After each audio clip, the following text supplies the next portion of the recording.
Donc, comme Pierre-Alain Millet vous l'a dit, je suis journaliste spécialisé dans les questions scientifiques et technologiques.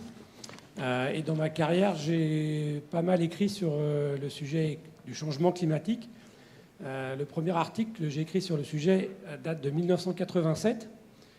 1987, c'est-à-dire un an avant la création du GIEC, le groupe intergouvernemental d'experts sur l'évolution du climat, et 3 ans avant l'Assemblée générale de l'ONU, en 1992, à Rio de Janeiro, où a été signée la Convention climat de l'ONU.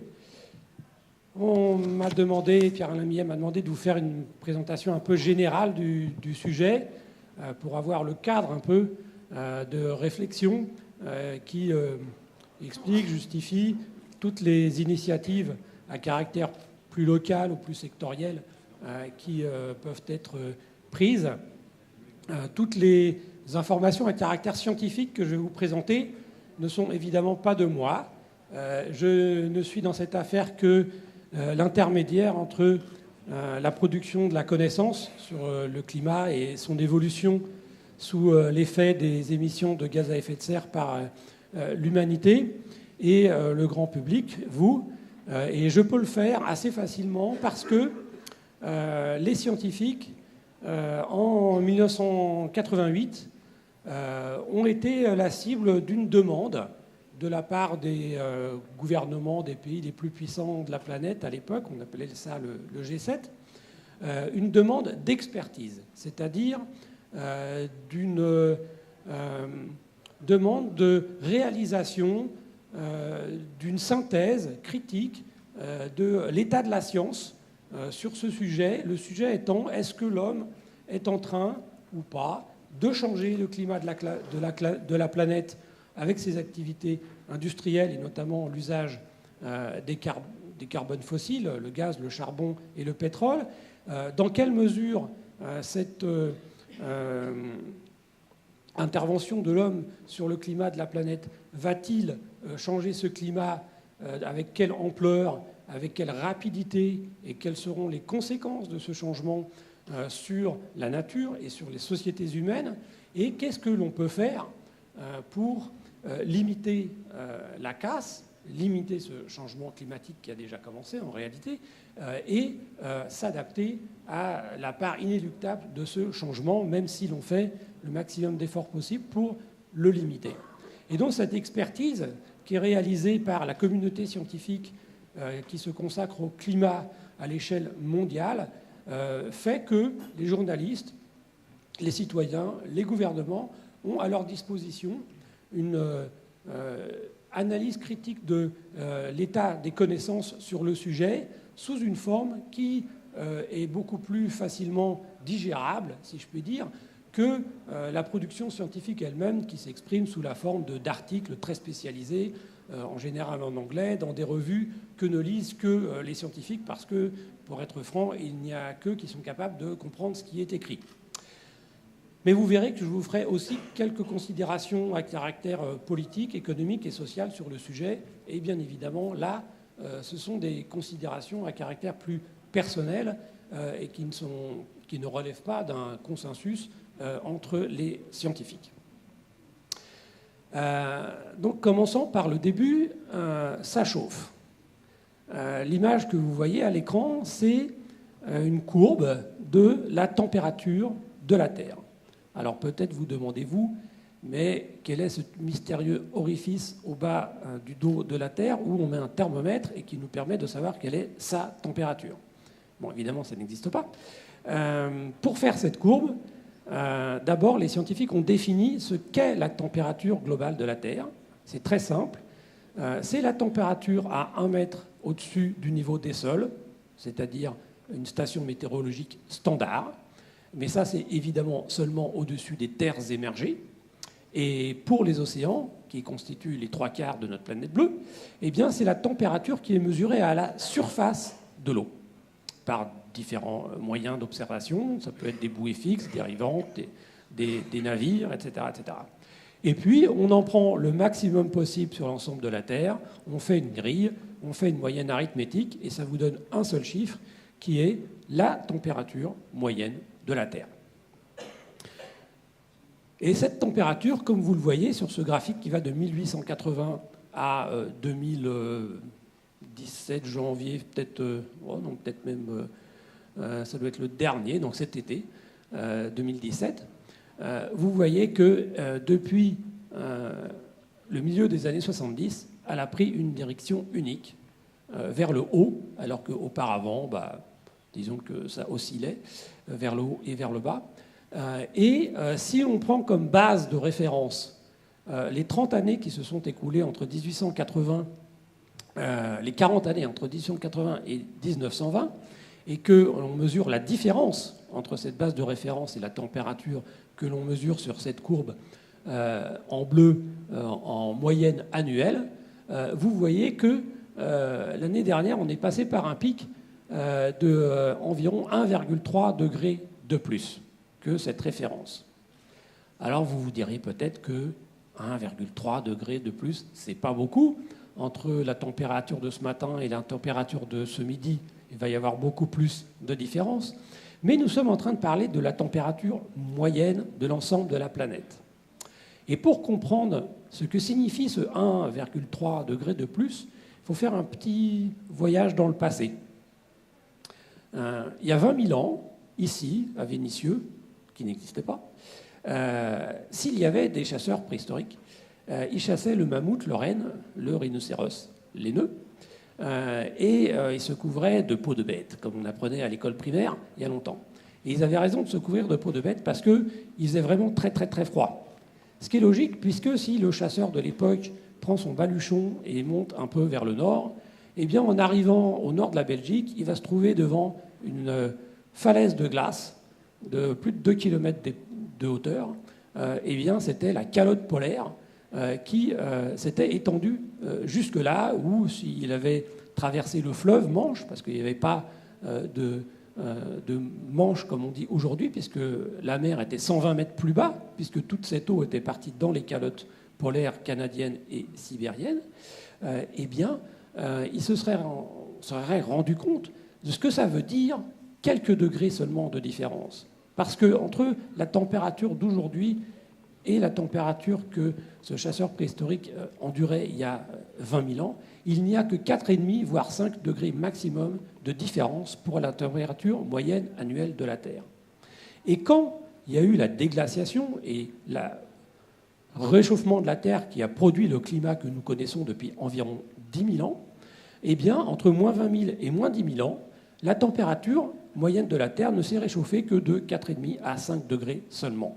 Et pourtant, ça fait une transformation géographique absolument énorme qui a bouleversé les conditions de vie de la nature et des hommes de l'époque.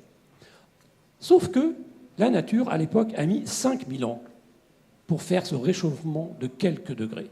Et vous pouvez constater sur ce graphique qu'en même pas 50 ans, on a déjà ajouté 1 degré à la température moyenne de la Terre. Si on continue à ce rythme-là, eh bien, on pourrait avoir, à la fin du siècle, un réchauffement du même ordre de grandeur que celui que la nature a produit entre il y a 20 000 ans et il y a 10 000 ans, ce qui est beaucoup, beaucoup, beaucoup plus rapide. Et en général, la vie n'aime pas les changements brusques. En tout cas, en regardant cette courbe, si vous avez un jour entendu des gens qu'on appelle les climato-sceptiques vous dire « oui, en fait, ça ne se réchauffe pas, etc. » Et d'ailleurs, le réchauffement s'est arrêté en 1998. C'est vrai que si vous regardez sur le graphique, vous verrez qu'il y a un pic en 1998. Mais vous pouvez constater aussi que ce pic est très en dessous de la température actuelle. Donc ça chauffe depuis une soixantaine d'années très fort, à un rythme inédit dans l'histoire de la Terre, et on se demande quelles vont être les conséquences de cette transformation. Ah, ça ne marche pas. J'essaye d'avancer d'un cran sur mon exposé, mais le truc ne marche pas. Mais la technique va fonctionner. Oui, voilà. Ah non, là, c'est la dernière image. Alors, voilà. Voilà, ça c'est la deuxième. L'une des conséquences de ce réchauffement, ça ne va pas surprendre les amateurs de pastis, c'est que les glaces fondent. Et là, ce que vous voyez, cette dégringolade, c'est l'analyse par satellite de la quantité de glace qui est sur le Groenland. Vous savez que le Groenland est totalement recouvert de glace. Depuis l'année 2002, les scientifiques savent mesurer avec une assez grande précision la quantité de glace qu'il y a sur cette grande île. Ils font ça avec un truc qu'aurait laissé Baba Newton. Ils font ça avec des satellites qui mesurent le champ gravitationnel de la Terre.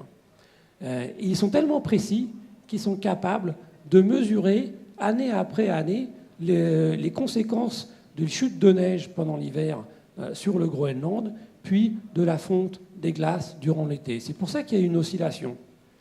Mais vous voyez que l'oscillation, elle n'est pas plate comme ça, elle descend.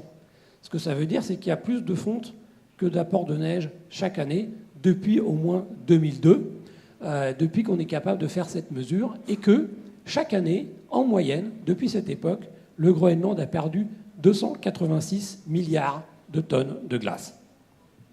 Et cette mesure est faite à peu près plus ou moins 30 milliards de tonnes de glace, donc elle est suffisamment précise pour être significative. Évidemment, toute cette glace qui a fondu, que le Groenland a perdue, elle est allée dans l'océan mondial et elle a contribué à son élévation.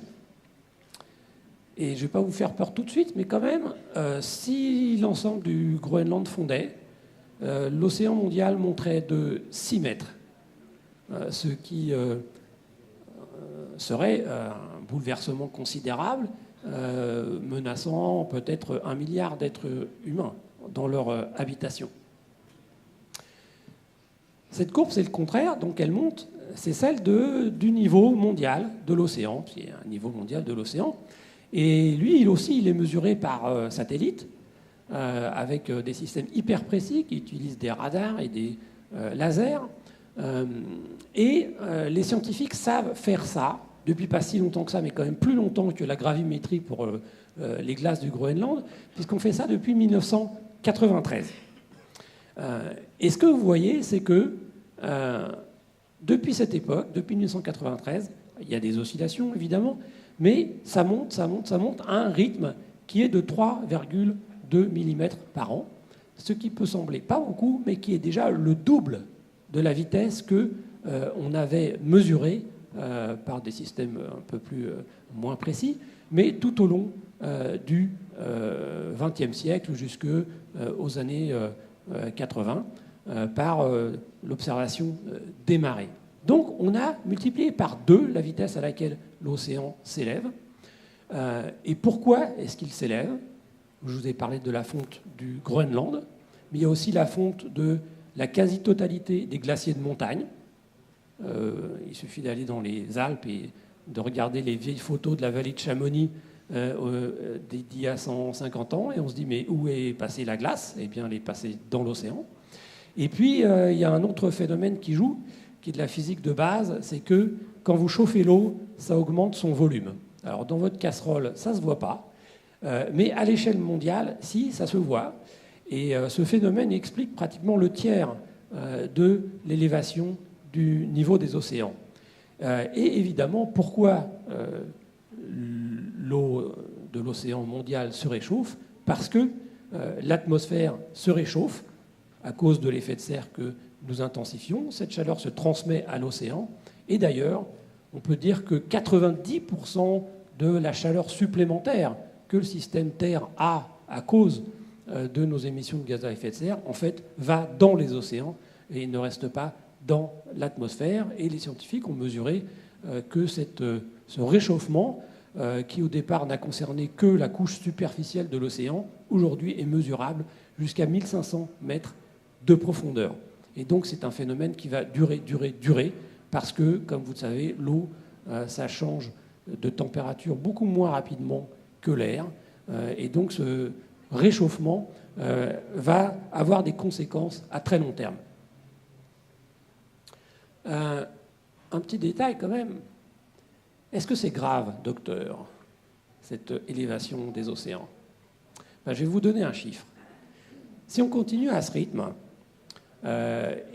si les craintes des glaciologues sur l'Antarctique et le Groenland se confirment, on pourrait avoir une élévation du niveau de la mer de 1 mètre à la fin du siècle. 1 mètre, ça ne vous semble pas beaucoup, sauf que il y a 300 millions de personnes qui vivent sur des terrains qui seraient menacés de submersion temporaire ou permanente avec une élévation du niveau de la mer de 1 mètre.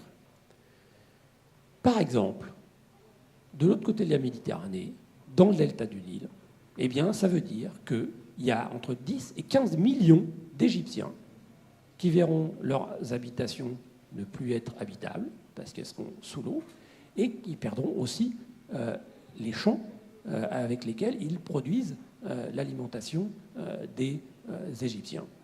Vous voyez ce que donne aujourd'hui une guerre qui a mis sur les routes 2 millions à 3 millions de Syriens. Eh bien, essayez d'imaginer ce que ça veut dire si à ça vous ajoutez 10 à 15 millions d'Égyptiens. Voilà, c'est ça le problème de l'élévation du niveau marin. C'est pas tellement de perdre quelques îles avec 30 000 habitants dans l'océan Indien ou l'océan Pacifique.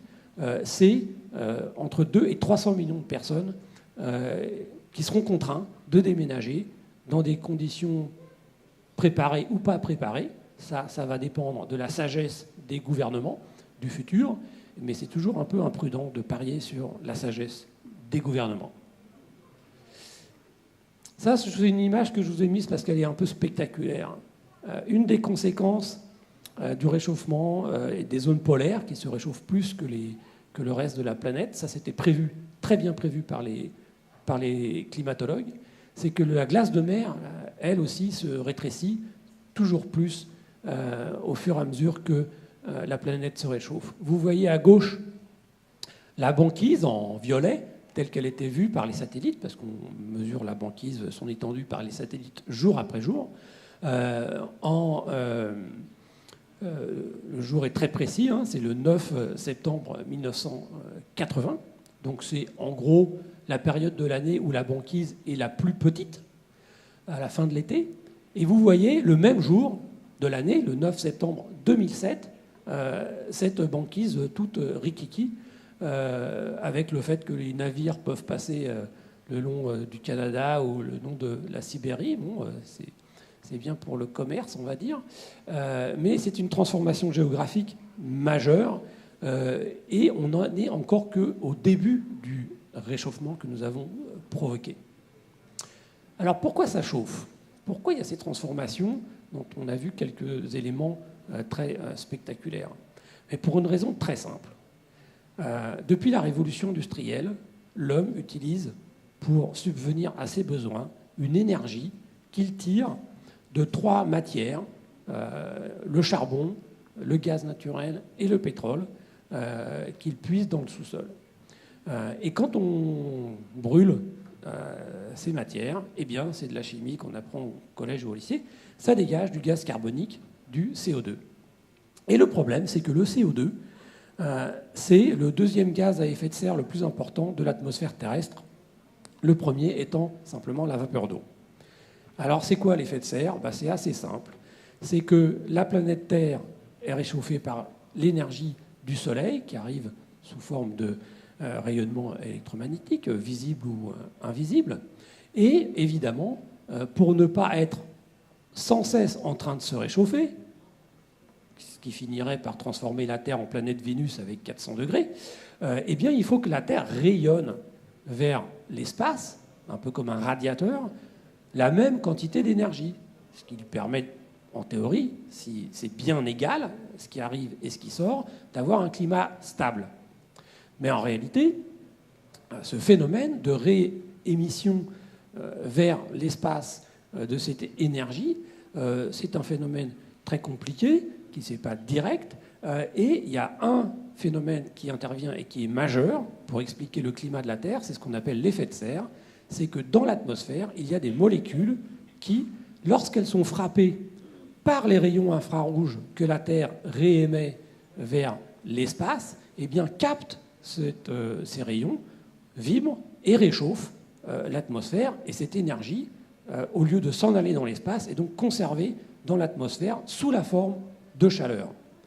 Et si vous ajoutez dans l'atmosphère des molécules à effet de serre, comme par exemple le gaz carbonique, eh bien, petit à petit, la Terre va se réchauffer parce qu'elle va garder un petit peu plus d'énergie que celle qu'elle doit renvoyer pour avoir une équation égale entre ce qui entre et ce qui sort. Et d'ailleurs, ce phénomène marche aussi dans l'autre sens.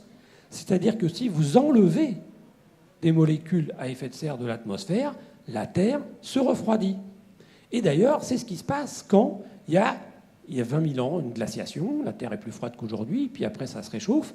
Les climatologues ont mesuré dans les glaces où des gouttes d'air s'étaient conservées, des gouttes d'air de l'époque, mesuré que le gaz carbonique, par exemple, à l'époque glaciaire, on n'en relevait que 180 parties par million dans l'atmosphère, alors que dans les périodes chaudes, eh bien, on avait 280, 300 parties par million au maximum, dans toutes les périodes chaudes connues depuis 1 million d'années.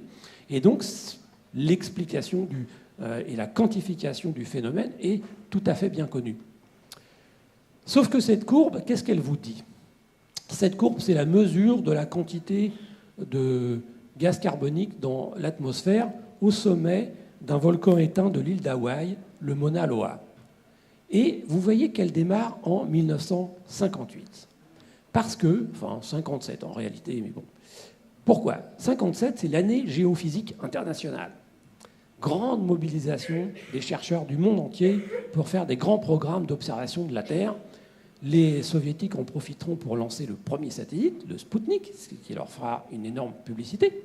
Et pour ce qui concerne les climatologues ou les spécialistes de l'atmosphère, il y a un chercheur américain qui s'appelle Charles Keeling, qui a une idée géniale, c'est d'installer au sommet de ce volcan, en plein milieu du Pacifique, donc très loin des perturbations tant de l'industrie humaine que du cycle végétal des continents de l'hémisphère nord notamment, un capteur qui permet de mesurer la quantité de gaz carbonique dans l'atmosphère.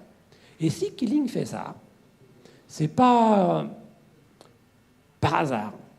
C'est parce que, en réalité, les climatologues savent depuis très longtemps qu'il pourrait y avoir un problème avec l'utilisation massive du gaz, du charbon et du pétrole, l'histoire ayant commencé avec le charbon. Ils le savent depuis 1896. Parce qu'à l'époque, un scientifique suédois qui s'appelle Svante Arrhenius, et qui aura le prix Nobel de chimie, mais pas pour ça, et qui avait très froid dans sa Suède natale, quand même, il était très impressionné par le nombre de mines de charbon qui s'ouvraient, le nombre d'usines qui utilisaient de plus en plus de charbon, et les locomotives à vapeur, etc., etc. Et il savait déjà, à l'époque, on le savait depuis le 19e siècle, que la molécule de gaz carbonique est un gaz à effet de serre. Et donc, il avait fait un calcul un peu pifométrique, mais pas tant que ça, duquel il ressortait que si on multipliait par 2 la teneur de l'atmosphère en gaz à effet de serre, eh bien, la planète connaîtrait un réchauffement de l'ordre de 4 degrés. Mais évidemment, ce résultat, il était resté sur les étagères des climatologues parce que, à l'époque, personne ne savait mesurer la teneur moyenne de l'atmosphère terrestre en gaz carbonique. On ne connaissait pas les paléoclimats, etc., etc. Mais en 1957, Keeling, lui, il est encore plus impressionné que Arrhenius, parce qu'en 1957, ce n'est pas seulement le charbon qu'on utilise massivement, mais c'est le pétrole. Depuis la fin de la guerre mondiale, c'est l'explosion de l'utilisation du pétrole. Et donc, il se dit, ça serait quand même bien de savoir combien il y a de gaz carbonique dans l'atmosphère et si cette quantité change. Et donc, il installe son truc, et qu'est-ce qu'il voit? Il voit les oscillations entre printemps et hiver, été et hiver, à cause de la végétation de l'hémisphère nord, mais voilà, ça monte, ça monte, ça monte, ça monte. Et on passe de un peu moins de 320 parties par million à aujourd'hui plus de 400 parties par million. Vous vous rappelez que je vous ai dit que dans le passé, Sur 1 million d'années, chaque fois qu'il y a une période chaude, on n'a jamais dépassé 300 parties par million. C'est-à-dire que l'homme a déjà explosé le compteur naturel de la quantité de gaz carbonique dans l'air pour les climats qu'on connaît depuis au moins 1 million d'années. Et bien évidemment, la cause principale du changement climatique dont je vous ai parlé auparavant, c'est ça. C'est le fait qu'on fait une sorte d'expérience de chimie atmosphérique à très grande échelle.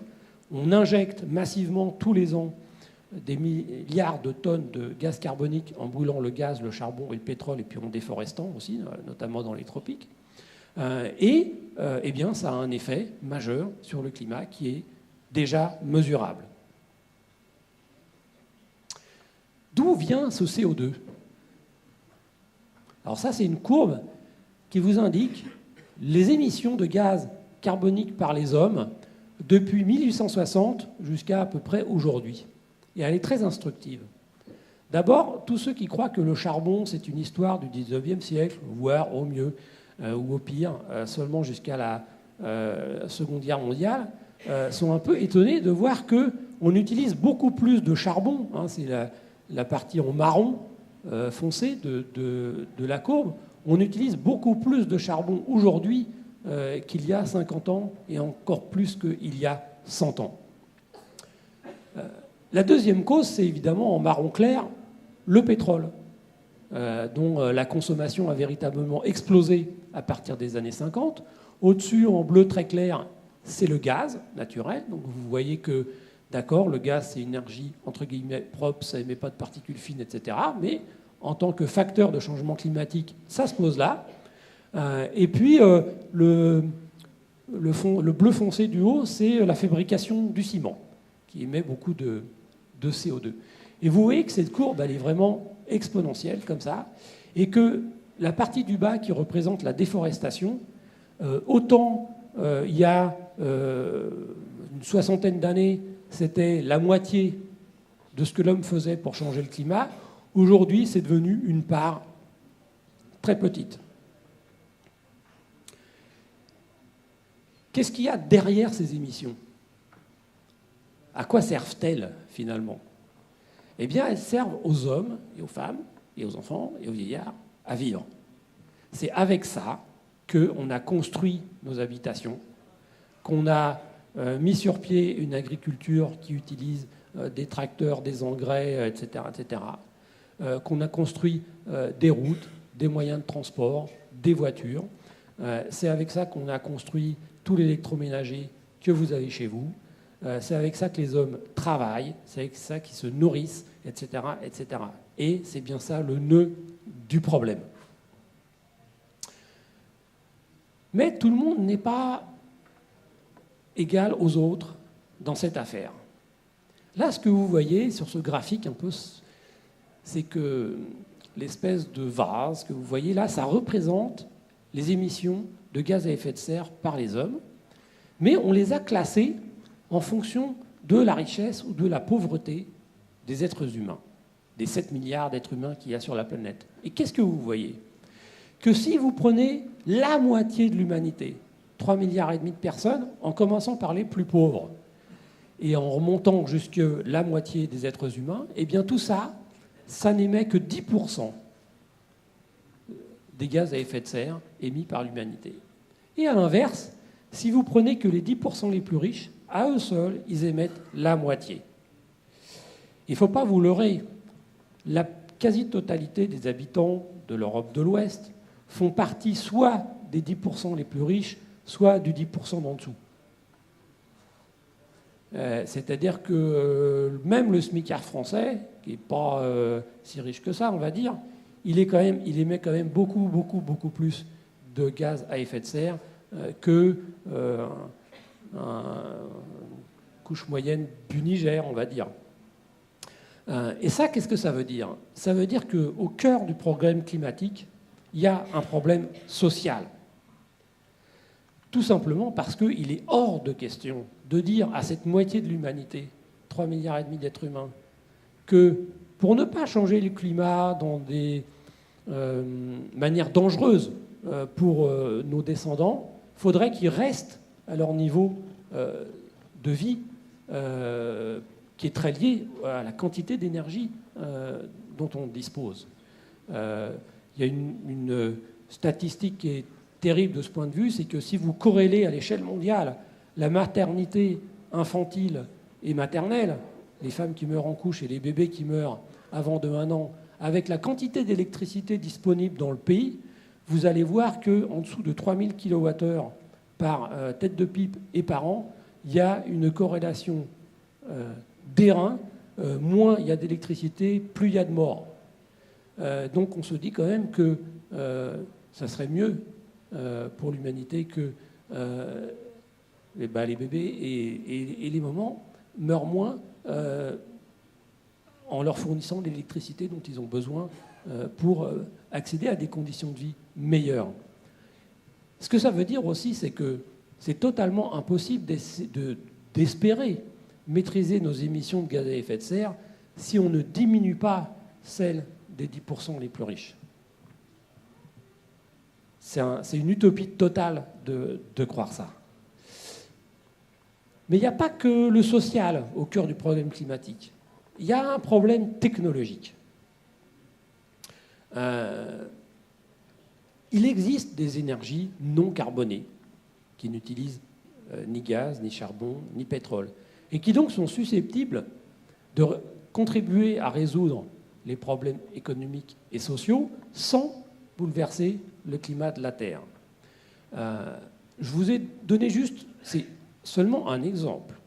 Évidemment, le sujet est très vaste, mais un exemple des conséquences de choix technologiques sur les émissions de gaz à effet de serre. Cette carte vous indique pour un jour de l'année dernière la quantité de gaz carbonique émise par les systèmes électriques par pays.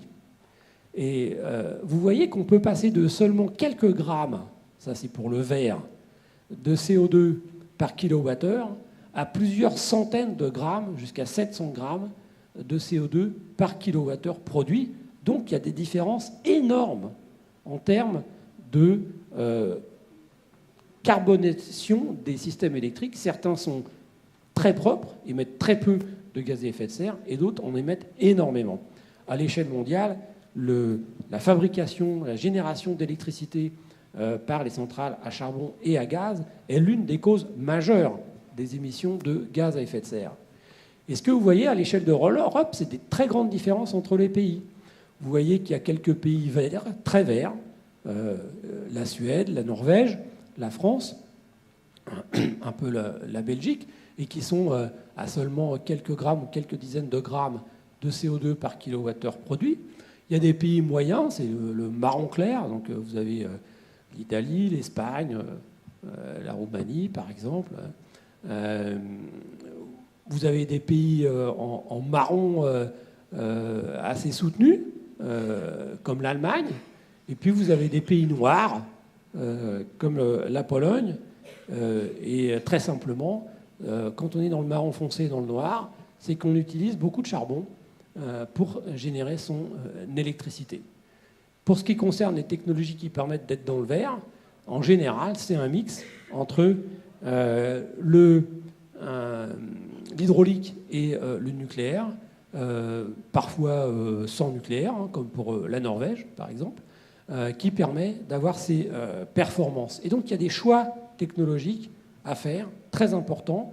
Là, c'est pour la génération d'électricité, mais ça peut être pour l'urbanisme. Est-ce qu'on a un urbanisme qui permet d'avoir le maximum possible de transport collectif ?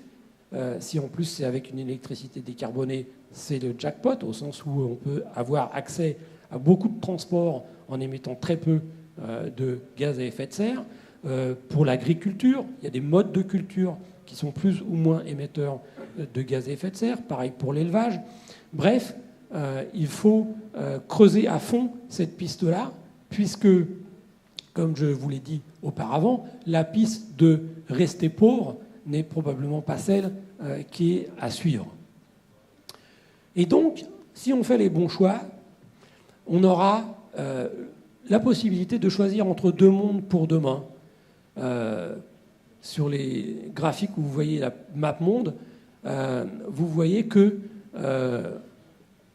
pour la fin du siècle, si on a le choix entre le scénario B1, bon, c'est pas très intéressant. Ce qui compte, c'est de voir que, en fonction des émissions de gaz à effet de serre qu'on aura dans le siècle qui vient, on peut avoir un réchauffement qui sera contenu dans la gamme des 2 à 2,5 degrés, 3 degrés peut-être, ou alors aller carrément à entre 4 et 6 degrés, c'est-à-dire un bouleversement absolument phénoménal qui générera des difficultés majeures pour nos descendants. Et donc ça, c'est la dernière image. Pardon. Vous savez qu'en 2015, il y a eu une conférence mondiale à Paris, une COP, conférence des parties de tous les pays signataires de la Convention climat de l'ONU, qui s'est terminée dans la joie et la bonne humeur, puisque tous les pays ont signé l'accord de Paris. Donc je vais vous révéler quelque chose, c'est que s'ils ont tous signé dans la joie et la bonne humeur l'accord de Paris, c'est que cet accord ne les engage à rien, à part à déclarer leurs émissions de gaz à effet de serre. Alors évidemment, c'était aussi la condition pour que les pays signent. Si on avait demandé aux pays du monde entier de signer de réels engagements et non pas de simples promesses, eh bien, ils n'auraient pas signé, il n'y aurait pas eu d'accord de Paris. Mais l'idée qu'avec cet accord, on a réglé le problème et que les gouvernements ont pris la bonne direction, cette idée est fausse. Et donc, c'est aussi pour ça qu'il est très important de continuer à discuter entre citoyens, avec les gouvernements, avec les élus, de ce sujet, de trouver des solutions à toutes les échelles, que ce soit locale, nationale, internationale, parce que sinon, on va léguer à nos enfants une planète qui aura la fièvre, et une fièvre très aiguë. Je vous remercie. Merci Sylvestre. Bon, tu as un peu dépassé le timing, mais je pense que ça valait le coup. Et donc, je vous propose peut-être de prendre quelques questions, pas trop, parce qu'on a encore plusieurs interventions. Je vais faire beaucoup plus court que ce que j'avais prévu sur l'agenda 21 de la ville, parce que pour les Vénitiens, on aura l'occasion d'en reparler, et on va profiter de nos invités. Mais sur cette question du climat, est-ce que... Allez, je prends 3 questions, donc allez-y. Une. C'est peut-être pas tellement une question, mais c'est quand même une observation. C'est que dans toute cette histoire de choix technologique, il y a quand même un choix sur lequel, en tant que citoyen qui élise des représentants, on peut avoir une action. C'est quand même tout ce qui concerne l'armement. Parce que moi, j'avais quand même fait remarquer un jour à Primevert que dans tous les schémas qu'on nous montrait, de consommation de carburant, par exemple, on ne parlait pas des consommations de carburant de l'armée. Parce qu'une armée, pour fonctionner, pour bombarder, les gens, ils font pas ça avec des cerfs-volants pour s'entraîner. Et ils pédalent pas non plus dans la soute. Donc là, je pense que c'est vraiment quelque chose dont il faut une chose à laquelle il faut que les citoyens pensent. En plus, dans tous ces problèmes de pétrole, etc., dans les guerres, en plus de ça, on bombarde les puits de pétrole. Ça ne doit pas tellement améliorer les choses. Voilà. Merci. Oui, j'ai une interrogation, puisqu'on voyait sur votre carte que la France, qui utilise le nucléaire, est quand même dans les pays qui ont le moins d'impact sur le réchauffement climatique. Je ne comprends pas la position des écologistes qui sont à tout craint pour la fermeture des centrales nucléaires, alors qu'on n'a pas les possibilités actuellement de trouver des moyens qui limitent autant l'effet de serre. Une 3e question.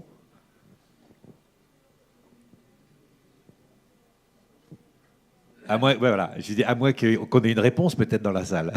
Alors non, une réponse, j'irai pas jusque là, mais oui, moi quand j'ai vu un petit peu les parallèles sur les choix technologiques, ça m'a un peu effrayée parce que on voit venir avec ses gros sabots le nucléaire.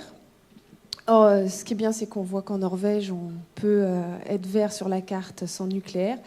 Moi, ce que je tenais à dire, c'est qu'il existe quand même un scénario qui permet de limiter grandement le réchauffement climatique sans nucléaire. C'est le scénario négawatt, qui me semble important d'aborder. Et comme pour votre conclusion, il ne faut pas laisser à nos générations futures une planète qui a la fièvre. Il ne faut pas lui en laisser une non plus qui a la syphilis, parce que les déchets du nucléaire, ce n'est pas à l'horizon d'1 ou 2 siècles que ça va poser des problèmes, quoi. Merci Sandrine. Et donc peut-être, Sylvestre, sur l'armée, c'est vrai que je n'ai jamais vu une étude sur le coût carbone de l'armée. Je vais vous dire assez brutalement mon avis. Ça serait très bien d'avoir beaucoup moins d'armement, encore mieux d'avoir pas de guerre, etc. Et pour des raisons qui sont bien plus importantes que le climat. Vous savez qu'en ce moment, notre gouvernement il veut augmenter le budget de l'armée. Et le chiffre que vous entendez, c'est oui, on veut arriver à 2% du PIB pour l'armée, etc. Autrement dit, c'est que dalle. Je veux dire par là que si c'est que 2% du PIB, ça veut dire aussi que en termes d'émissions de gaz à effet de serre, d'usage de pétrole, etc., c'est une partie minuscule de ce qu'on fait.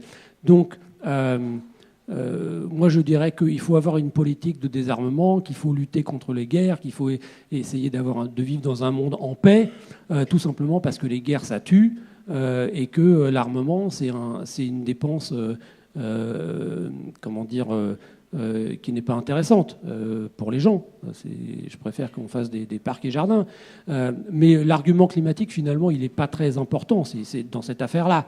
On peut le dire aussi, parce qu'en plus, c'est une énergie qui est utilisée pour faire la guerre et pas pour rendre service aux gens. Mais honnêtement, ce n'est pas le principal argument. Le principal argument, c'est que la guerre, ça tue. Et que c'est pour ça qu'il faut avoir moins d'armes. Même s'il n'y avait pas le problème climatique, il faudrait le faire quand même, de lutter pour le désarmement. Et donc, c'est plutôt avec cet argument-là qu'il faut lutter contre la politique de surarmement à laquelle on assiste. Ensuite, sur les technologies, le nucléaire, etc., moi, je comprends parfaitement l'opinion d'un citoyen qui pense que l'accident nucléaire est inéluctable et qu'en conséquence, il préfère avoir plus de difficultés avec le changement climatique, parce que c'est dans ces termes-là que ça se pose, que d'utiliser cette technologie, parce qu'on l'a bien vu, s'il y a un accident avec une dissémination massive de radioactivité dans l'environnement, eh bien, ça cause des problèmes importants et qui, par exemple, annihilent tout l'intérêt économique de cette technologie. Donc c'est seulement si on se donne tous les moyens d'éviter un tel type d'accident qu'on peut envisager sérieusement d'utiliser l'énergie nucléaire pour faire de l'électricité. Et c'est d'ailleurs pour cette raison que pour l'instant, cette technologie n'est pas accessible à la plupart des pays du monde. Moi, je ne connais pas un seul pays africain qui est réellement en mesure de dire je peux maîtriser cette technologie, par exemple. Donc ça exclut quand même énormément de monde. Après, c'est un choix, ça peut être une opinion, on peut penser qu'on a le système qu'il faut pour contrôler et maîtriser les risques, y compris ceux des déchets nucléaires, qui sont inéluctables. Hein. On ne peut pas avoir le beurre et l'argent du beurre, on ne peut pas avoir l'énergie nucléaire qui n'émet pas de gaz à effet de serre et ne pas avoir les déchets en même temps, ça c'est obligé. Ce qui serait bien simplement, c'est que ce débat se tienne sur des bases informées et que les arguments échangés correspondent à la réalité et à la vérité. Mais moi, je respecte tout à fait les citoyens qui ne sont pas convaincus par l'usage de l'énergie nucléaire pour faire de l'électricité parce qu'ils estiment que l'accident est inéluctable. Ce n'est pas mon opinion, mais là on est dans le domaine de l'opinion puisqu'il n'y a pas de démonstration mathématique possible, on n'est pas devant des courbes de température. Alors, je propose qu'on passe. Je vais essayer de faire vite pour laisser le temps à nos deux invités, Benjamin Canon et Gérard Cazorla, et brièvement faire un lien, parce qu'il me semble que la dernière diapo sur la COP 21, à part que Sylvestre Truel a choisi peut-être pour m'exciter un petit peu, il me semble qu'elle ouvre un large champ, qu'il y a des sujets de discussion qu'on ne va pas régler et qui ne sont pas le thème central du débat aujourd'hui, sur les choix technologiques, mais quand même que le message final, c'est que la COP 21 ne suffira pas. C'est-à-dire qu'aujourd'hui, pour l'instant, le monde n'est pas parti pour freiner le réchauffement climatique, malgré tout ce qu'on nous dit. Et c'est pour ça, c'est ce qui me paraît, moi, le plus important, c'est que, pourtant, c'est un des sujets majeurs de la scène médiatique. Tout le monde en parle, C'est un des grands sujets de tous les dirigeants du monde tiennent des discours sur le sujet.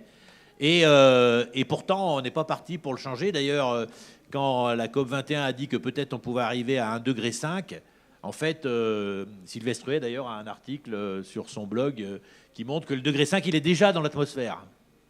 Donc on ne risque pas d'être en dessous, c'est sûr. On sera au-dessus de 2, tout le monde le sait. La question, c'est de combien on sera au-dessus de 2. Et ça, c'est un vrai sujet. Et l'urgence, pour le coup, elle est vraiment dans le fait de cesser de produire de l'électricité avec du charbon, du gaz, du pétrole. Et surtout avec du charbon et du gaz.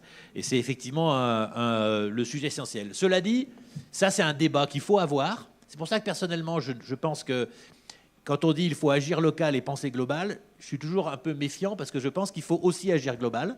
Mais très sincèrement, ce n'est pas à Vénissieux qu'on va peser sur les choix de l'Amérique de Trump. Enfin, on sent bien qu'on est dans une autre échelle.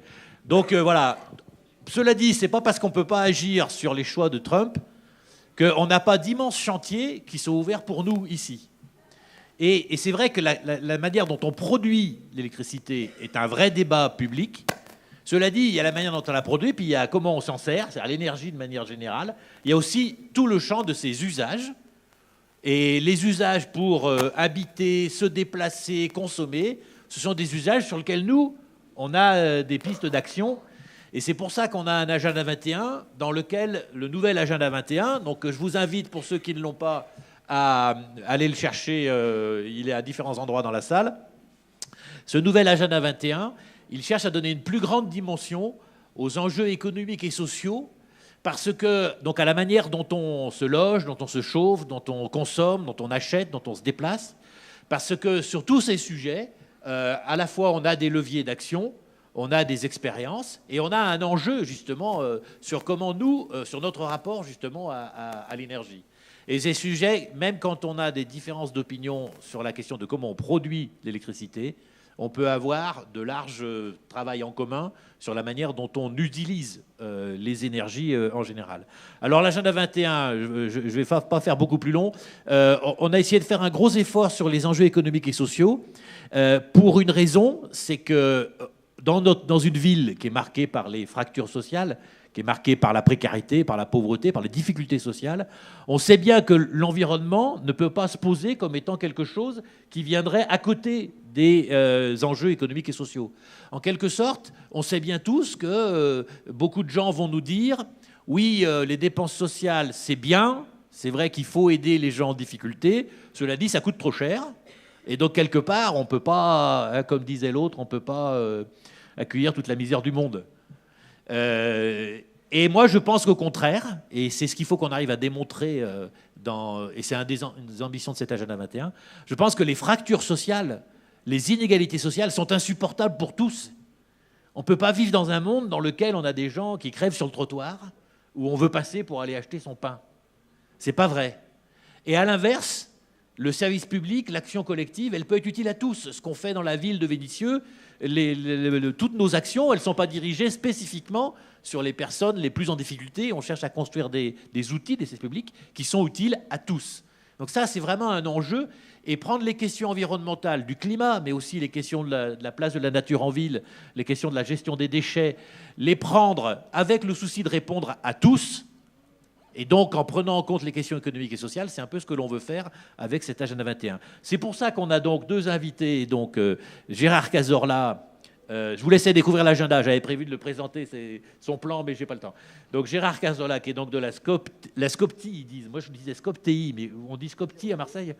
On peut dire les deux. Bon, voilà. Donc, qui peut raconter une expérience qui justement est une expérience économique et sociale et environnementale, puisque finalement, ce sont des salariés qui, après une très longue lutte, ont pris en main leur usine, donc sur l'aspect sous forme de scope, mais qui se sont justement posé des questions sur où ils s'approvisionnent, où ils achètent, et dans quelles conditions, et comment ils distribuent. Donc c'est plein de sujets dans lesquels on fait le lien justement de l'équation environnementale, économique et sociale. Et puis Benjamin Canon, Donc, qui pourra nous raconter un certain nombre d'expériences sur comment, justement, on peut développer des modes de production, enfin, qui va parler de l'agriculture, mais aussi de tout le travail qui peut être fait, qui a été fait notamment à Lyon sur le fait de la diversité des espèces, des légumes, le fait de retrouver des légumes anciens. Et donc d'un certain nombre d'expériences qui sont faites dans l'agglomération lyonnaise sur ce sujet. Et alors, on n'a pas décidé qui commençait. Donc il faut qu'on le fasse. Cazorla, canon, par ordre alphabétique, c'est Benjamin d'abord. J'ai gagné au tirage au sort alors.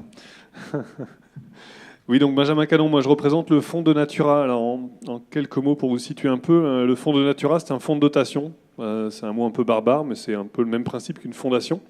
Donc c'est une structure d'intérêt général qui a la particularité d'avoir été créée par 4 entreprises, des entreprises du paysage, dont une qui est en région lyonnaise, s'appelle Tarvel, et puis on en a d'autres en région parisienne, dans le nord et dans l'ouest. Donc 4 entreprises qui partagent au cœur de leur métier le même intérêt sur la biodiversité, et sur l'intérêt de la biodiversité et sur les besoins de la protéger. Alors on s'est mis sur un champ bien particulier, parce que quand on parle de biodiversité, en général, on voit les petits oiseaux, les petites bêtes et les petites fleurs. On est sur un champ sur lequel peu interviennent, c'est-à-dire ce qu'on appelle la biodiversité domestique, qui regroupe à la fois les races animales, donc on parle de diversité de races de moutons, de vaches, de poules, etc. Et puis à la fois tout ce qui est lié à la biodiversité végétale. Et là, on intervient sur les questions liées aux variétés de fruits, de légumes, de céréales, dont on entend aussi parler par ailleurs. Donc on investit ce champ-là. Et pour le lier par rapport à la thématique de la table ronde, alors vous avez vu que effectivement le changement climatique, la question n'est plus de savoir comment on revient en arrière. On a bien compris, c'était pas dans la mesure du possible, en tout cas à notre échelle. La question est plutôt de savoir comment on arrive à le limiter ou comment on arrive à éviter de l'accentuer. Et d'ailleurs, ça pose une autre question, c'est comment on s'y adapte.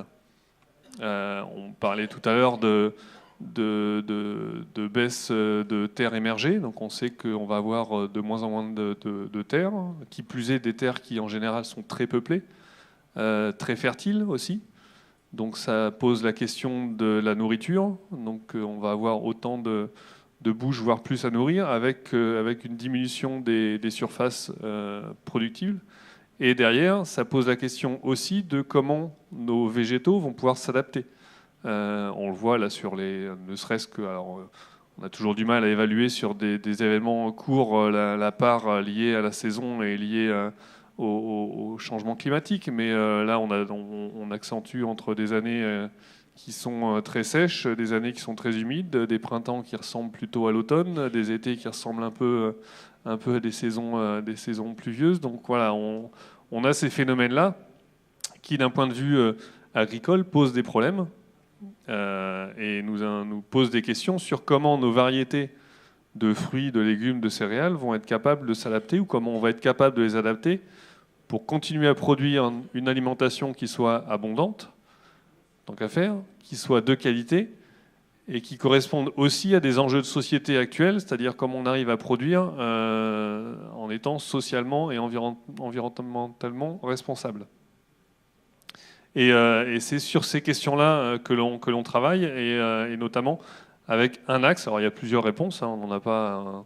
Nous, on est sur un axe de réponse qui est comment on arrive à travailler avec des variétés anciennes qui ont gardé un patrimoine génétique important.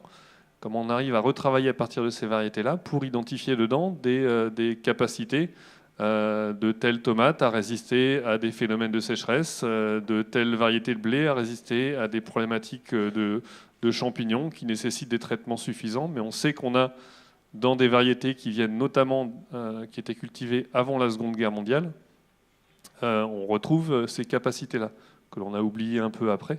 Parce que je vous rappelle que l'histoire de l'agriculture a fait que le bouleversement, il est surtout après la Deuxième Guerre mondiale, où les enjeux pour beaucoup de monde, c'était de manger et de produire de l'alimentation, et qu'on a quand même été bien content à ce moment-là de découvrir ce qu'on appelait la révolution verte, et de découvrir les engrais, et de découvrir la sélection variétale et tout ça, ce qui nous a permis quand même de remettre, de renourrir un certain nombre de populations.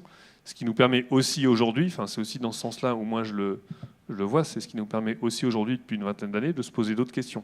Quand on a le ventre plein, on est aussi en mesure de se poser d'autres questions et du coup de revoir ces aspects-là avec un œil différent. Ce que les générations qui nous ont précédés, les problématiques à gérer étaient d'un autre ordre. C'est pour ça qu'il ne faut pas oublier le sens de l'histoire et de regarder avec le bon prisme certaines périodes de notre histoire. Toujours est-il que on a perdu beaucoup de variétés végétales depuis la Seconde Guerre mondiale, pour une raison simple, c'est qu'on s'est axé sur ce qui produisait le plus, parce qu'on avait besoin de produire plus.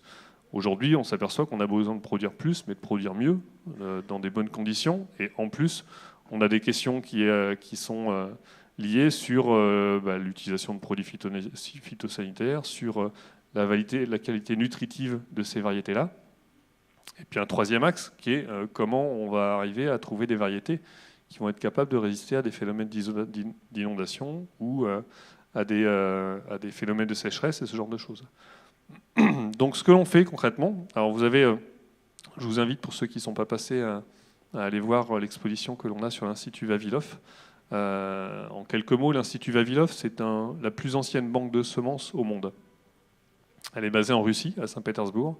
Il n'y en a qu'une de ce type-là, c'est-à-dire qu'ils ont là-bas pas moins de 350 000 variétés végétales, de fruits, de légumes, de céréales, qui ont été collectées dans le monde entier pendant un peu plus d'une centaine d'années. 80% de ce qu'ils ont là-bas, ça se trouve plus nulle part ailleurs. C'est-à-dire que demain, cet institut-là arrête, on perd 80% de variétés végétales que l'on n'a plus nulle part ailleurs. Quand on les a rencontrés en 2014, on s'est dit il y a quand même un trésor là-bas. Et il y a quand même ce qu'on considère comme un réservoir à solutions. Potentiellement, là-bas, on est en mesure de trouver des solutions à des problèmes que l'on a aujourd'hui et qui vont se poser aussi dans un futur qui est quand même très proche. Donc on met en place avec eux, depuis déjà quelques années, un partenariat et une coopération pour, d'une part, les soutenir dans leur mission, parce qu'ils ont quand même assez peu de moyens. L'Institut Vavilov, sur Saint-Pétersbourg, il y a 300 scientifiques, et puis après, ils ont 11 stations d'expérimentation réparties dans la Russie. Une station d'expérimentation, c'est grosso modo un domaine de 2-3 000 hectares. C'est à l'échelle russe, hein, donc forcément, ça prend toujours un peu plus de place. Même si c'est des installations qui datent de la grande époque soviétique. Donc quand on les visite, maintenant, en fait, il n'y a qu'une partie, il y a 25% en général qui sont réellement cultivés, parce qu'ils n'ont plus suffisamment de moyens pour faire ça comme c'était fait dans les années 30 ou dans les années 40. Toujours est-il qu'ils ont un travail qui est passionnant, qui est mené par des gens passionnés, et ils ont cette volonté-là aussi de poursuivre ce travail-là pour le bien de l'humanité, au sens large. Et ils ont la conscience aussi qu'ils ont entre leurs mains un bien commun et qui va répondre à des enjeux qui se posent là dès aujourd'hui, quoi. Et donc on travaille avec eux avec un axe, alors, notamment sur la partie changement climatique, qui est de comment, à partir des variétés qui ont été collectées là, dans le monde entier, y compris en France, hein, on va retrouver là-bas des variétés qu'on n'a plus chez nous, comment on va retrouver des variétés végétales qui vont être capables de nous apporter des réponses à des problématiques actuelles. Et là, on travaille cette année, on a mené une expérimentation sur 2 espèces, sur le pois et sur l'avoine, par exemple, où on cultive sur Lyon, en région lyonnaise, une trentaine de variétés de pois, une trentaine de variétés d'avoine, qui n'existent plus aujourd'hui dans les circuits traditionnels, donc ils sont repris de banques de semences et notamment de l'Institut Vavilov. Et puis, il y a notre partenaire qui est le CRBA, que vous connaissez peut-être, qui est le centre de ressources de botanique appliquée, qui est basé à la Croix-Laval, qui fait un peu qui est aussi sur la partie conservation de variétés anciennes, plutôt locales, qui fait partie des acteurs que l'on mobilise autour de ce projet-là. Et donc, voilà, l'objectif, c'est d'arriver à identifier dans toutes les variétés que l'on a en stock, notamment à l'Institut Vavilov, mais aussi chez nous en France, quelles sont celles qui peuvent être intéressantes pour répondre à des enjeux alimentaires sur les qualités nutritives liées au changement climatique, et puis liées au mode d'agriculture et notamment aux agricultures respectueuses de l'environnement. Donc on travaille là-dessus. On est là-dessus depuis 2 ans maintenant et on continue dans cette voie-là de manière à pouvoir répondre à ces enjeux. Merci beaucoup. Alors, je vous avoue que je suis très heureux que Jacques Hamel puisse être avec nous, que le Fonds de Natura et le CRB a accepté de nous amener cette exposition. Et j'espère que ça pourra donner des idées. J'ai vu repérer quelques jardiniers dans la salle. Peut-être qu'on pourrait avoir des actions à Vénissieux dans le cadre de notre agenda 21, en relation avec vous, pour peut-être faire des expériences, planter des choses. Et donc, je vais donc passer la parole à Gérard Cazorla pour la présentation de Scopti. Oui, alors bonjour à tout le monde et merci à la ville de Vénissieux d'avoir invité notre coopérative. Donc, je suis Gérard Cazorla, ex-salarié de Fralib et ex-secrétaire du comité d'entreprise de CGT de Fralib. Alors, je suis toujours syndiqué. Aujourd'hui, j'ai le mandat d'être le président du conseil d'administration de Scopti. Donc, Scopti est né d'une lutte sociale très longue et difficile contre une multinationale Unilever. Unilever qui régulièrement fait à peu près 54 milliards ou 55 milliards de chiffre d'affaires et 5 milliards de bénéfices nets chaque année. Donc on s'est attaqué à ça parce que la fermeture de notre usine qui a été annoncée le 28 septembre 2010 n'était justifiée ni économiquement ni socialement, puisqu'on avait une entreprise qui était compétitive et profitable. D'ailleurs, on en a fait la démonstration pour vous dire un petit peu. Pendant 4 mois, on travaillait pour amortir tous les coûts de structure, tous les salaires, y compris les salaires de nos dirigeants qui étaient grassement payés. Et pendant 8 mois, on travaillait pour en fait gaver les actionnaires.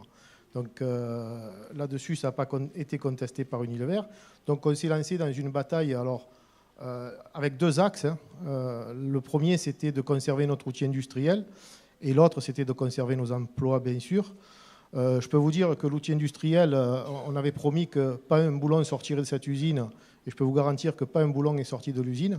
Donc on a tout récupéré, l'outil industriel. Et donc, alors c'est vrai que la lutte au départ a porté sur le fait de faire revenir Unilever sur sa décision, sauf que quand une entreprise comme ça, une multinationale, prend de telles décisions, c'est compliqué de revenir en arrière. Et donc on s'est tout de suite projeté sur un projet alternatif à la fermeture. Alors, ce projet alternatif à la fermeture, il avait des axes où on considérait, nous, que l'outil de travail nous appartenait. On considérait aussi qu'on avait les compétences pour pouvoir faire des sachets de thé et d'infusion comme on a toujours fait, sans hiérarchie et sans patron. Donc on pouvait le faire. On avait aussi l'intention de revenir à des arômes naturels, parce que Unilever, il faut savoir qu'ils sont passés de l'arôme naturel à un moment donné à de l'arôme de synthèse, avec des produits chimiques à l'intérieur. Donc ça, on a banni. Donc on estimait qu'il fallait revenir au naturel. On a aussi considéré que les plantes aromatiques pour les infusions, on pouvait les trouver en France, et notamment dans la Drôme, qui est un gros producteur de plantes aromatiques. Donc les circuits courts, donc on voulait remettre en avant nos filières. Et donc on s'est dit, voilà notre projet qui serait une alternative à cette fermeture-là. Donc c'est vrai que ça a duré 1336 jours, donc très longtemps pour pouvoir mûrir le projet, pouvoir le construire en même temps qu'on luttait contre cette fermeture. Et donc aujourd'hui, on a créé la coopérative en 2014, après l'accord de fin de conflit qu'on a eu avec Unilever le 26 mai 2014, donc 28 septembre 2010, 26 mai 2014, tout le long du conflit. Donc on a obtenu un accord de fin de conflit qui a permis de récupérer l'outil industriel dans son ensemble et des moyens financiers à hauteur de 2 850 000. En fait, on a fait payer les casseurs et donc Unilever a versé 2 850 000 à la SCOP pour qu'on puisse démarrer. Donc l'inconvénient, c'est que nous, on réclamait dans notre conflit la marque Éléphant, qui est une marque française, qui est née à Marseille il y a plus de 120 ans, et qui, nous, on considérait que c'était des générations et des générations de travailleurs qui ont fait sa notoriété, et donc elle devait nous revenir, parce qu'en plus, cette marque est vendue qu'aux consommateurs français. Donc, d'autant plus que Unilever avait la marque Lipton, qui est la marque milliardaire, une des marques milliardaires d'Unilever, c'est-à-dire qu'ils ont à peu près 10-12 marques milliardaires, dont Lipton. Donc on leur disait, partez avec Lipton et vous nous laissez Éléphant. Sauf qu'on n'a pas réussi parce que là, on s'attaque aux droits de propriété des capitalistes et là, c'est encore plus compliqué. Donc, mais je ne fais pas ça pour vous dire qu'il faut boire du thé de l'éléphant. Il ne faut plus en boire, hein. Ni thé de l'éléphant, ni Lipton, parce qu'il y a des produits chimiques dedans. Il faut boire le nôtre, 1336 et Scopti. Donc, au passage. Donc voilà, donc on est parti à zéro, donc avec effectivement les 2 850 000 € qu'ils ont versés pour qu'on puisse démarrer. Mais on a tout reconstruit de A à Z. Donc on a créé 2 marques. La marque 1336 qui est destinée à la grande distribution parce que pour ceux qui connaissent, et parmi vous, je pense qu'il y en a qui connaissent l'usine et qui l'ont visitée, c'est une grosse usine importante et donc on a besoin de volume puisqu'on est parti à zéro, il fallait aller chercher les volumes. Et donc nos 2 marques permettent d'être dans les magasins. On est obligé de passer par la grande distribution aussi. Alors des fois on est en contradiction, hein, mais comme on dit toujours... nous, avec notre lutte, on aurait bien aimé, mais tout le monde s'est aperçu qu'on n'a pas fait tomber le capitalisme. Et donc, il faut qu'on travaille, malgré tout, avec l'environnement dans lequel on est. Donc, 1336 pour la grande distribution et Scopti, qui est plus dans la philosophie de notre projet, c'est-à-dire que Scopti est bio et l'achat de matières premières sur les plantes aromatiques se fait en France, notamment avec la filière des baronnies sur le tilleul, où on est allé... alors là, ils nous ont peut-être pris un peu pour des fous au départ parce qu'ils n'y croyaient pas. Alors il y en a qui croyaient au projet, il y en a qui ne croyaient pas du tout, et il y en a qui disaient c'est pas possible parce qu'il faut savoir que la filière du tilleul des baronnies, enfin, dans la région notamment, c'était il y a 30 ans en arrière 450 tonnes qui étaient cueillies. Aujourd'hui, c'est plus que 10 à 15 tonnes. Parce que tous les gros multinationales, comme il y a Ducros, il y a Unilever, qui se servaient dans ces régions-là dans les années 80-90, aujourd'hui vont chercher leur tilleul en Amérique du Sud, en Europe de l'Est, et donc fait faire des kilomètres et des kilomètres à la plante, justement par rapport au climat, donc c'est pas très bon, pour arriver dans la tasse du consommateur français en plus. Donc nous, on a dit, écoutez, nous on sait que il y a des plantes aromatiques qui poussent dans nos régions, pourquoi pas aller les chercher. Donc on est allé avec les baronnies travailler avec le syndicat des tilleuls des baronnies et on a aujourd'hui 9 voire 11 producteurs de tilleul qui cueillent chaque année pour nous du tilleul et même nous aussi on participe à la cueillette puisqu'on fait des campagnes de cueillette chaque année dans les baronnies pour qu'on puisse faire le tilleul des baronnies qui est présenté à notre stand. Et donc, on a décidé de faire un millésime des tilleuls des baronnies chaque année. Donc, on a commencé avec une production militante qu'on a démarré pendant la lutte, à peu près 130 tonnes. 130 tonnes, j'aurais bien aimé, mais bon, 130 kilos, pardon. Et aujourd'hui, on est quand même à 1 tonne de production parce que cette filière-là, dans les baronnies, ils ne cueillaient plus. Hein, c'était la saison... plus la saison des cerises, donc ils cueillaient les cerises parce que ça leur apportait mieux, et le tilleul, ils laissaient tomber. Donc nous, on a travaillé avec les producteurs, non pas en tant que client-fournisseur, mais en tant que partenaire. Et donc on leur a proposé de cueillir le tilleul, mais de fixer le prix. Nous, on n'a pas fixé le prix, en sachant de dire, voilà, il faut être raisonnable, parce que après c'est le consommateur. Si vous mettez un prix, une barre très haut, le consommateur, on va être obligé de répercuter le prix, et donc ça va être peut-être trop cher au consommateur pour l'acheter. Et on voulait même, à un moment donné, partager le bénéfice de la vente avec les producteurs. Bon, ils nous ont pris pour des fous, donc voilà, ils n'ont pas l'habitude. Et donc, dès qu'on a parlé de prix, ça c'est compliqué, mais ils ont quand même, eux, fixé le prix. Et nous, on dit, voilà, on payera le prix que vous déciderez. Donc ça s'est passé, et puis petit à petit, chaque année, on s'améliore. Et donc on produit du tilleul des baronnies, et j'espère qu'on va le produire encore longtemps, et en faisant de plus en plus de cueilleurs et de partenaires là-bas. On travaille aussi avec une province du Vietnam, avec la Fédération agroalimentaire CGT qui a des relations internationales, puisqu'ils sont encore à la Fédération syndicale mondiale, et le Conseil général du Val-de-Marne qui nous aide dans ce cas-là, puisqu'ils avaient déjà un partenariat avec le Vietnam. Et on est allé 2 fois là-bas. Ils sont venus ici à l'usine 1 fois aussi. Et on essaye d'avoir ce thé du Vietnam centenaire, c'est sur des théiers centenaires, avec des coopératives. Et donc, là aussi, on travaille à ce qu'il soit bio, puisque le Conseil général du Val-de-Marne aide aussi à ce qu'il devienne bio. Et donc, on espère bien, dans pas longtemps, produire ce thé vert du Vietnam, qui est de très très haute qualité, et pour pouvoir vous le soumettre. Donc voilà, donc, nous, on n'a pas l'ambition de devenir riche. Hein. Nous, on veut simplement travailler et faire vivre les 41 salariés qui sont dans la coopérative aujourd'hui par le fruit de notre travail. Voilà, donc on a 58 coopérateurs, on est 41 salariés. Les décisions se prennent collectivement.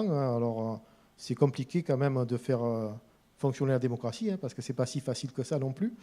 Mais on essaye. Donc les décisions se prennent en Assemblée générale. La politique salariale, on l'a fixée nous-mêmes. Donc il a fallu se fixer des salaires qui nous permettent de vivre, mais sans compromettre l'avenir de la SCOP aussi. Aujourd'hui, on est dans une phase progressive de notre coopérative, hein, puisque on a fait la première année, en 2015, sur 4 mois, à peu près 420 000 euros de chiffre d'affaires. 460 000 euros de chiffre d'affaires. La deuxième année, en 2016, on a fait 1 800 000 euros de chiffre d'affaires. Aujourd'hui, on a déjà dépassé le chiffre d'affaires de l'année dernière et on table sur à peu près 3 millions d'euros, ce qui n'est encore pas suffisant pour être à l'équilibre. Aujourd'hui, on a encore quelques difficultés. On n'est encore pas à l'équilibre.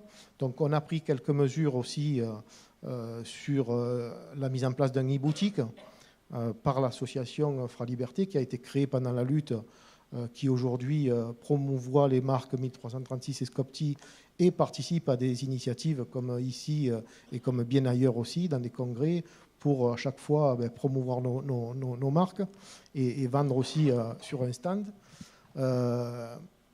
Voilà, donc tout ça, on le fait ensemble. Alors, je peux vous dire que moi, le poste de président ne m'a pas changé ma vie. Hein. Au contraire, moi, je dis toujours que j'ai jamais autant travaillé depuis qu'on a essayé de me priver d'emploi. Voilà, donc chacun est au même niveau. Alors, pour vous dire, le niveau des salaires, c'est parce qu'on a quand même pris compte de la convention collective qui nous régit. Donc, le premier niveau de salaire, c'est 1 600 euros. Le deuxième niveau, c'est 1 670 euros. Et puis, il fallait un cadre. Hein. Donc, on en a sacrifié un. On l'a mis cadre. Et lui, il est au plus bas de la convention collective à 2 000 euros par mois. Donc, voilà, ce n'est pas des salaires mirobolants, mais ce qui nous permet de vivre. Beaucoup ont baissé au niveau des salaires par rapport à ce qu'ils avaient avant avec Unilever. Mais bon, l'objectif qu'on a, c'est tous ensemble d'arriver à pérenniser ce site. Et parce que c'est une belle aventure et c'est beaucoup de soutien, beaucoup de solidarité qu'on a autour de nous. Et on se doit d'y arriver, mais simplement par rapport à ça. On a eu beaucoup de soutien par rapport à la lutte.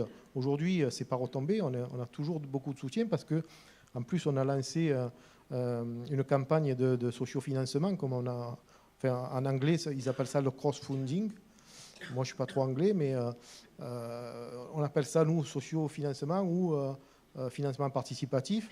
Donc, pour vous dire, on a lancé ça le 17 juillet. Peut-être 2 mois après, ou 2 mois et demi après, on en est à 190 000 euros de dons et plus de 1 600 donateurs, donc ce qui est extraordinaire. Et cette campagne-là, plus le e-boutique qu'on a mis en place, plus il faut savoir que les coopérateurs ont renoncé à leur 13e mois, puisqu'on avait fixé aussi un 13e mois, mais ils ont renoncé à leur 13e mois l'année dernière, parce qu'il y a quelques difficultés sur la trésorerie pour gagner d'autres clients. Parce que chaque fois qu'on gagne un client, notamment dans la grande distribution, ils nous font tout payer. Quand vous gagnez, vous payez. Voilà, et donc c'est un gros besoin de fonds de roulement qu'on a pour gagner des clients. Il faut qu'on croie au niveau des clients et au niveau des implantations dans les magasins. Et pour ça, on a besoin d'une grosse trésorerie. Et là, on est dans un point dur, mais on a des perspectives intéressantes. On est optimiste. Et avec les mesures qu'on a prises, on espère arriver à l'équilibre à mi-2018. Et je pense qu'on va y arriver. Voilà. Merci Gérard. Alors, on est pratiquement à la fin. Alors, je propose qu'ensuite, on pourra discuter avec nos invités. Mais je vais quand même, pour boucler, leur poser chacun une question. Pour faire vite, je les pose mes 3 questions. Pour Sylvestre Huet, on comprend bien que l'enjeu principal, c'est quand même la production d'électricité, auquel, à l'échelle d'une ville, on ne peut pas grand-chose sur le fond, de manière anecdotique. Mais finalement, est-ce que quand même les questions des usages, est-ce que c'est un levier qui est quand même pertinent? Pour Benjamin Canon, je voudrais lui demander si ce travail scientifique, finalement, est-ce qu'il peut avoir des débouchés en relation avec des paysans dans l'agglomération, avec des jardiniers? Et puis, pour Gérard, je me rappelle très très bien l'excellente démonstration économique qui était faite par le syndicat, qui montrait que Unilever achetait de moins en moins cher aux paysans dans les îles du Sud-Est, avait explosé la productivité pour faire travailler de plus en plus, etc. Et nous vendait des boîtes de thé de plus en plus chères, avec de moins en moins de thé dedans. Ça, c'était extraordinaire. Mais donc, est-ce que vous avez travaillé sur l'emballage, en fait, sur le conditionnement? C'est vrai qu'on ne se rend pas forcément compte. Est-ce que ça a été un sujet ou est-ce que c'est un travail à venir? Alors, dans l'ordre que vous voulez, peut-être on commence par la question à Sylvestre. Très rapidement, l'électricité, c'est un gros paquet du problème, c'est presque 40%, mais donc ça veut dire que c'est minoritaire encore. Il y a 60%. Donc, il ne faut surtout pas croire que... il suffirait d'agir sur l'électricité et de la décarboner pour régler le problème. Après, je ne comprends pas bien la question sur les usages, mais ce qui est clair, c'est que ce qui est le plus difficile dans l'affaire du climat et donc des émissions de gaz à effet de serre, c'est toutes les émissions diffuses. C'est-à-dire que c'est difficile parce que quand l'émission, c'est une usine, un gisement, on peut travailler à une solution technique unique qu'on va mettre en place, qui va éventuellement coûter cher, mais qui va, éteindre le problème. C'est le cas quand on passe d'une technologie carbonée à une technologie décarbonée pour l'électricité ou pour tout autre usage industriel de ce type. En revanche, quand vous êtes dans l'électroménager de tout un chacun, dans les moyens de transport individuels, etc., vous voyez bien qu'il n'y aura pas de solution à mettre sur la voiture. Soit vous passez à un truc électrique décarboné, soit il faut supprimer la voiture individuelle. Et donc, c'est pour ça que le travail qui doit être fait sur les consommations individuelles ne sera efficace que s'il est intégré dans des politiques de très grande envergure, collectives, qui sont sur l'urbanisme, le temps de transport entre le domicile et le travail, sur la densité des habitats, sur le commerce international qu'il faut réduire tant qu'on ne sait pas transporter sans utiliser de pétrole, etc., etc. Et c'est aussi pour ça que, par exemple, on a un gouvernement qui, malgré ce qu'avait promis le président, il avait, sur le traité international, le CETA, il avait dit il y a une commission d'experts qui va se réunir et qui me dira ce qu'il faut en penser. La commission s'est réunie, elle a dit que ce n'était pas bien, parce que c'était un traité qui poussait à accroître les échanges internationaux en priorité par rapport à une réflexion sur la relocalisation des productions plus près des consommations pour favoriser les circuits courts et diminuer l'énergie utilisée par le transport. Et puis finalement, non, il va le faire. Et donc, il faut pouvoir articuler cette action à tous les niveaux, au plus petit, quand les coopérateurs de Skopje vont récupérer de la matière première au plus près, eh bien, ça veut dire qu'on économise toute l'énergie par rapport à un approvisionnement lointain. Et on peut faire ça sur plein de sujets, acheter chez un maraîcher local, etc., etc. Mais tout ça ne sera vraiment efficace que si c'est encadré par une politique générale de lutte contre le changement climatique. Et c'est cette politique-là qui, aujourd'hui, fait manifestement défaut. Merci Sylvestre. Alors, sur la question du lien entre les travaux scientifiques que l'on mène et puis voilà, concrètement où on en arrive, on est évidemment, nous, sur des problématiques très concrètes, sur des projets de terrain.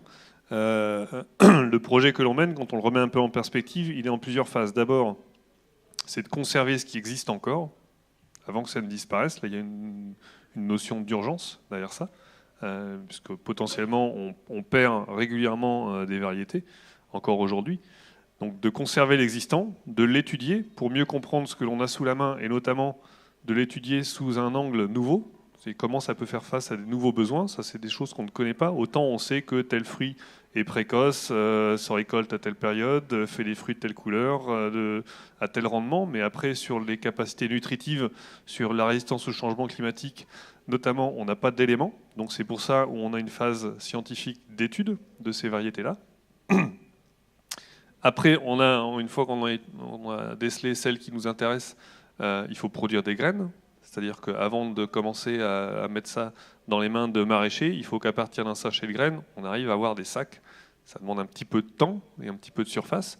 Et puis la dernière phase, c'est bien évidemment de produire des légumes ou des fruits ou des céréales, de manière à ce que ça rentre dans le circuit de consommation.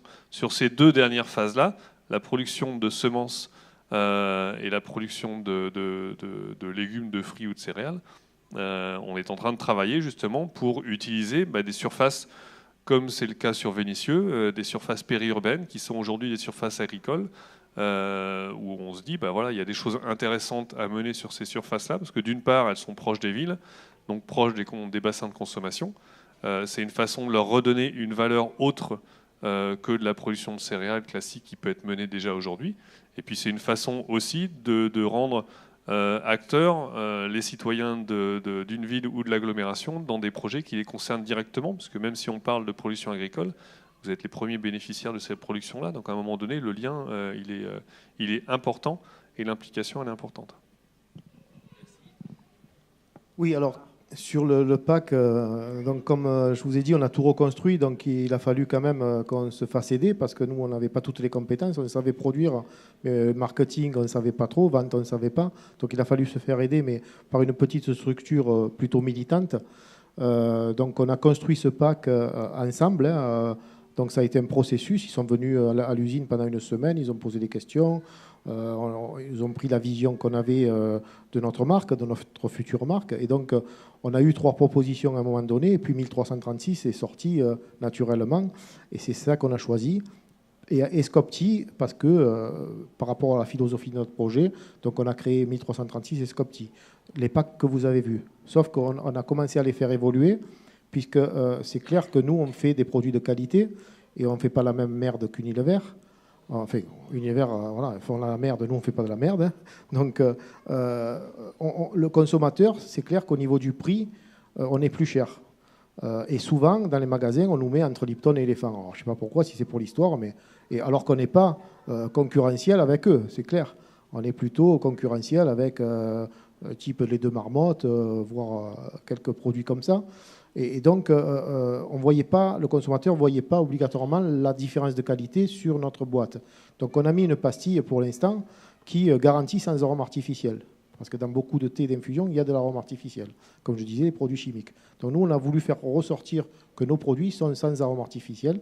Et donc, on a mis cette pastille-là dans un premier temps. Et on est en train de réfléchir aussi à la transformation de la boîte, toujours avec notre marque 1336, ça ne changera pas.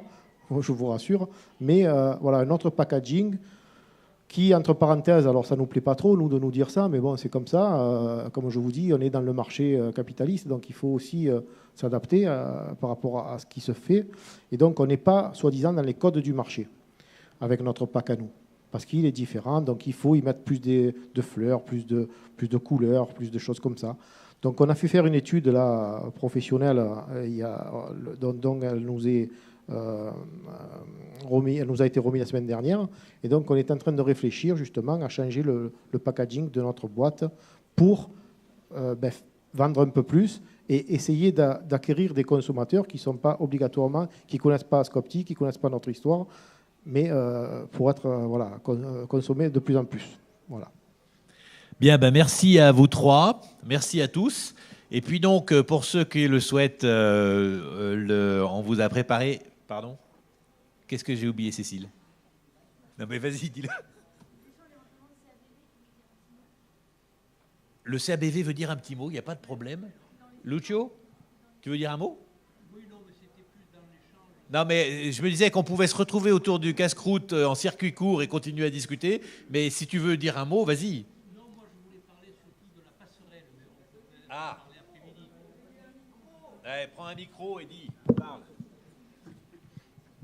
Parce qu'on a plein d'actions dans l'agenda 21, mais le CABV a beaucoup d'actions de son côté aussi. Oui, bonjour. Donc moi, je voulais surtout vous parler de l'action qui va démarrer, enfin qui a déjà démarré au travers de la Fabrique des initiatives citoyennes, qui est un groupement d'associations, d'individus, de la population, de la ville, des services techniques, et surtout du fonds de dotation qui va être lancé au mois de janvier 2018, qui va permettre qui va s'appeler la passerelle, et qui va permettre aux entreprises du public, du privé et au monde associatif justement de se rejoindre pour avancer ensemble sur des projets communs. On a l'intention de lancer 4 projets par année qui seront financés en partie par le public ou le privé, et surtout par la population qui viendra apporter son savoir et ses connaissances, et ce qui permettra à des petites associations qui ont des projets de mieux se retrouver. Parce que vous savez, le problème qu'on a rencontré jusqu'à présent, c'est que le monde de l'ESS était sur une rive, le monde de l'économie capitalistique était sur l'autre rive, et au milieu coulait la rivière de l'indifférence. Plus on lancera de passerelles d'un côté et de l'autre, et plus le monde pourra être meilleur pour nous.